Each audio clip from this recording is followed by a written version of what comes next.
What's up, guys? It's MB Boxing, and I just finished up watching Gabriel Rosado versus Shane Mosley Jr., and this was a 10-rounder in the super-middleweight division, and this fight was Saturday, April 9th, from the Alamodome in San Antonio, Texas, and this fight was broadcasted on DAZN, and in this fight, Shane Mosley Jr. was able to get a majority decision victory over Gabriel Rosado. So personally, I scored this bout 98-92 in favor of Shane Mosley Jr., and the three judges scored this bout 90-92 and 97-93 in favor of Mosley Jr., which were definitely reasonable scorecards, one agreeing with mine, but then one judge scored this bout ridiculously and had it 95-95. I could not see that at all. And just to break down this fight, Mosley Jr. dominated. The only part when this fight was close was after 5 rounds, where I had it 48-47 in favor of Mosley Jr., and Mosley Jr. was still winning. So the only rounds that I did give to Rosado were the second round, where he landed some nice shots, started to come out of his shell a bit. First round, I edged to Mosley Jr., obviously. Third round, another Mosley Jr. round where we started to land some big shots. Same with the fourth round on Rosado. And the fifth round was a give-or-take round. You could give it to either man. But, the most rounds I could definitely see you giving to giving to Rosado was like 3 rounds, 2 rounds, maybe even 1 round.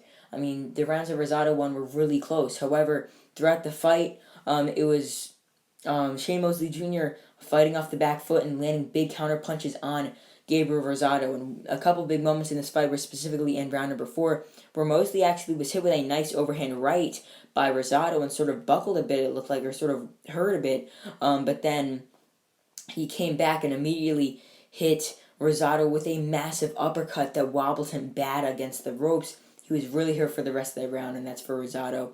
That's why I gave that fourth to Mosley Jr. But then, as I mentioned before, Mosley Jr. in my scorecard won, I believe, maybe the last, like round 6, 7, 8, 9, and even 10, like the last 5 rounds, because he really dominated in those rounds, really just outboxed and outworked Gabriel Rosado. And another big moment was in the 10th round, where Gabriel Rosado was buckled with a big uppercut, a right uppercut it was from Mosley Jr. And then again, later on in the round, Rosado was hit with a left hand over the top, I believe it was, maybe a right hand actually, a right hand over the top, and then buckled against the ropes a bit. He really, in my opinion, got dominated, and agreeing with 2 other judges.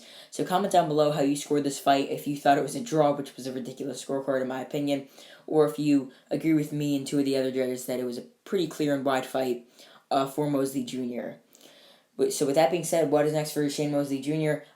Mosley Jr., he's looked bad in some fights, he's looked good in some fights, and this was definitely the best performance I've seen of him thus far in his career. And this is actually an outstanding victory, considering that Rosado was ranked number 9 by BoxRec going into this fight.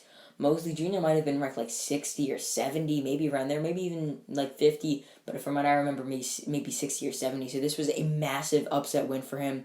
So yeah, being that Golden Boy has made some pretty crazy fights recently, I could see Shane Mosley Jr. taking on the likes of maybe a Jaime Munguia in his next fight. He could even take on the likes of a Bektimir Melikuziev. It could range from prospect to established contender, former world champion. Who knows? But those are 2 big names they could definitely fight next. And they're definitely reasonable opponents. But as for Gabriel Rosado, it's just shocking how he goes from knocking out Bektimir Melikuziev to getting a controversial loss to Daniel Jacobs, to having a very good fight and competitive fight with Jaime Munguia, to then losing dominantly to Shane Mosley Jr., who's like a fringe contender level. So, this, I believe, was his 16th loss. Now, I believe 26 wins or 16 losses. We're definitely going to see him back again on DAZN, but it depends against who. But I think he'll take on a top 50 level fighter before taking on another top 20, top 15 fighter in the super middleweight division. So overall, Shane Mosley Jr. defeats Gabriel Rosado by majority decision to get the best victory of his career by far, and one of the biggest upset wins of his career. And that's really it. I'm MB Boxing. Thanks for watching, and I'll see you guys later.